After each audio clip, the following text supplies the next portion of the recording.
batailles avec quoi? Je bataille avec moi-même.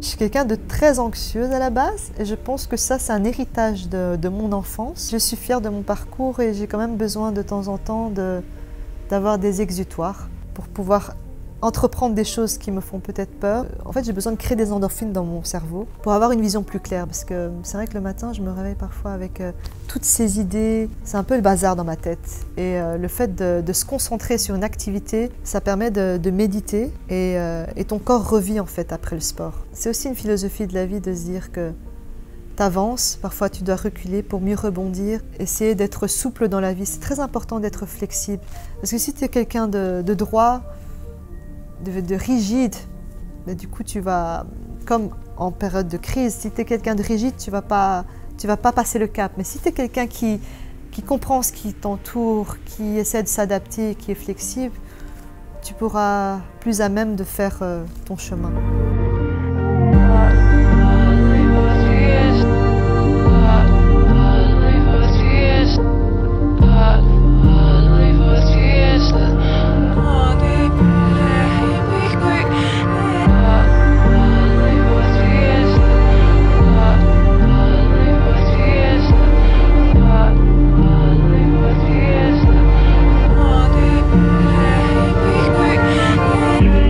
Salut, je m'appelle Taoki Bi. À 30 ans, j'ai quitté mon job d'avocate pour réaliser mon rêve de petite fille, à savoir mannequin. Et franchement, j'adore mon métier. Je voyage dans des endroits magnifiques, je rencontre des personnes super talentueuses, intéressantes, et ça me permet de bosser dans un milieu créatif. Si je reviens un peu sur mon passé, quand je me suis lancée dans ma nouvelle carrière, j'ai vraiment galéré. Je sortais d'un burn-out comme avocate, après des semaines d'hospitalisation. J'avais plus un rond. J'avais les critiques de mon entourage avec des phrases du style « Non mais t'es sérieuse? De quoi tu te plains? T'as le confort matériel et une reconnaissance sociale? Et les agences de mannequins alors? Elles m'ont refusé car trop petite, trop vieille. Alors j'ai déprimée, je me détestais. Et puis en lisant des success stories, je me suis ressaisie, je me suis dit mais rien n'est impossible, que tout est une question d'état d'esprit et de volonté. » Alors je me suis battue, j'ai commencé à bosser comme une dingue. Et vous savez quoi? J'ai réussi à travailler pour le Elle Magazine, L'Oréal, pour des grands photographes alors que je ne m'y attendais pas. Plus récemment, j'ai eu des articles de presse sur mon parcours, je suis passée à la radio et même à la TV. Tout ça, ça n'a pas été facile pour une grande timide comme moi, humiliée, harcelée à l'école, où l'on me faisait comprendre que mes origines asiatiques posaient problème. Aujourd'hui, mon passé a fait ma force. Là récemment, je suis devenue maman d'une petite fille qui me comble de joie. Forcément, tous les jours, ce n'est pas facile. Une nouvelle responsabilité et ça alimente mon tempérament anxieux à la base. Mais bref, aujourd'hui, je suis heureuse car je vis en accord avec mes choix. Et la prochaine étape maintenant, c'est d'aller le plus loin possible, de travailler pour les maisons de haute couture et pour les plus grands artistes, tout en valorisant mon histoire et qui je suis vraiment. Et j'ai aussi envie de vous dire que rien n'est impossible du coup, et que la vie sourit aux audacieux, alors faites ce qui vous rend heureux et faites ce qui vous fait sourire. Si tu partages également ma vision, n'hésite pas à liker, commenter, partager un max, même plus. À la prochaine.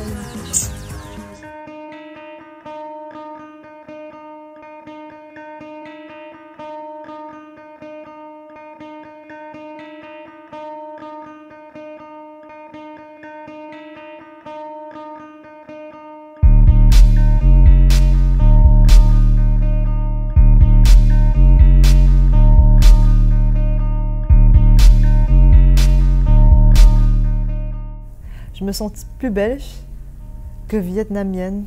Même si je parle la langue et que je comprends quasi tout, la culture belge, européenne, est beaucoup plus proche de moi que la culture vietnamienne. Après, c'est en termes de liberté et tout ça. Donc, une femme est plus libre de faire ce qu'elle veut ici qu'au Vietnam. Là-bas, il y a beaucoup de codes, de conventions. Par exemple, une femme ne peut pas aller... on voit mal une femme qui a fait des longues études et sortir en boîte toute la nuit, ou voilà, il y a quand même des jugements, et donc je préfère une société tolérante comme en Belgique et comme la culture européenne.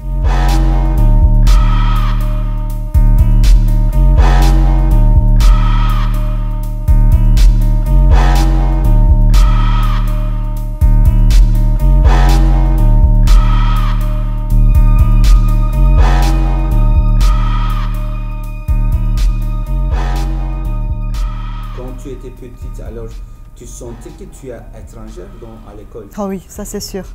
Comment? Bah, j'étais battue, j'étais harcelée physiquement, moralement. En plus j'étais très grande, donc j'avais une tête de plus que les autres, donc j'étais toujours courbée. Et j'étais très maigre aussi, donc on m'appelait toujours la perche. Et j'étais très timide. J'arrivais pas à regarder les gens dans les yeux parce que chaque fois je recevais des coups, donc j'avais peur que si je regardais les gens, du coup j'allais en avoir un. Donc j'essayais d'être le plus discret possible pour ne pas encaisser en fait. À mon adolescence, après je le ressens plus maintenant, cette différence. J'ai fait beaucoup de travail sur moi-même. Le changement, je pense que c'est avec les études, parce que les études de droit m'ont permis vraiment de sortir de ma coquille, de m'exprimer et de poser des mots sur des choses que je ressentais. Comme j'étais timide avant, j'osais pas. J'ai pas vécu dans une famille où on m'avait poussé à identifier des choses. Si j'ai mal, je le disais, mais ok, on avance, parce qu'il faut faire les résultats. On est des enfants de réfugiés, donc il faut s'intégrer, il faut être les meilleurs, il faut être excellent.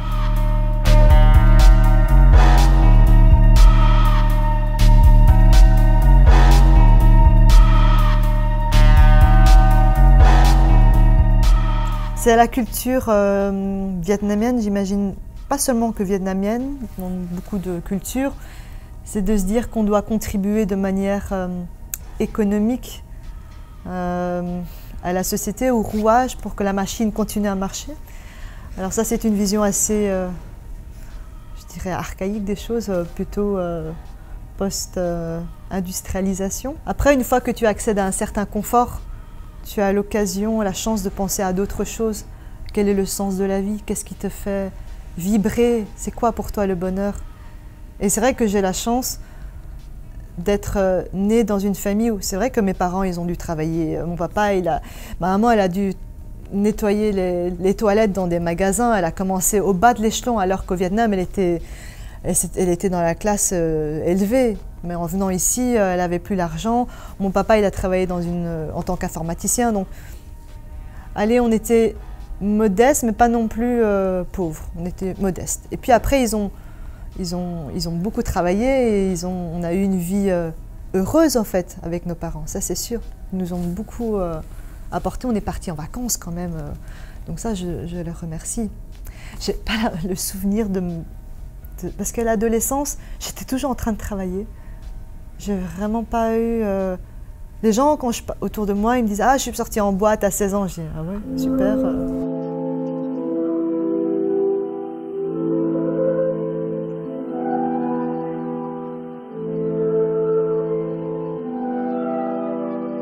J'avais des bons points, mais je n'avais pas non plus des grandes distinctions et du coup, j'allais être noyée dans la masse. Donc je me suis dit, je vais faire des stages à l'étranger pour pouvoir avoir une overview, une vue d'ensemble sur les différents systèmes juridiques. C'est pour ça que j'étais à Londres pour avoir le système de la common law. J'étais à Shanghai pour avoir le système du droit civil. Même si c'est communiste, c'est quand même un droit civil en mutation. Et j'ai fait aussi un stage aux Nations Unies durant le procès des Khmers rouges. Et un stage à la commission. Et donc je me suis dit, ok, avec tout ça, je pense que j'ai les outils nécessaires pour aller postuler dans les gros cabinets. Et en effet, j'ai eu beaucoup d'interviews et j'ai finalement choisi un cabinet où je me sentais bien pour les valeurs et pour les matières qui ont été traitées.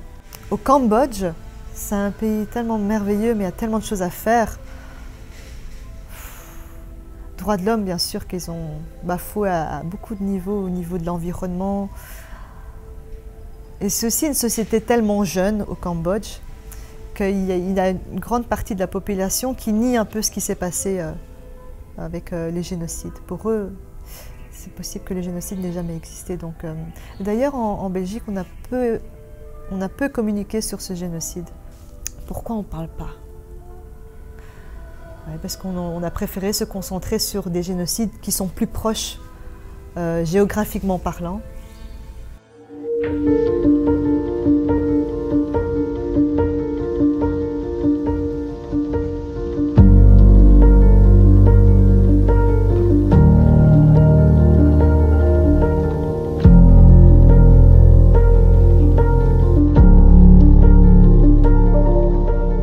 Le communautarisme, c'est aussi une façon pour les gens de se rassurer, parce que les gens restent avec les semblables. Bruxelles a cette faculté aussi d'avoir un brassage ethnique très très important. On peut facilement entrer en contact avec une personne d'origine différente dans un même lieu, un restaurant.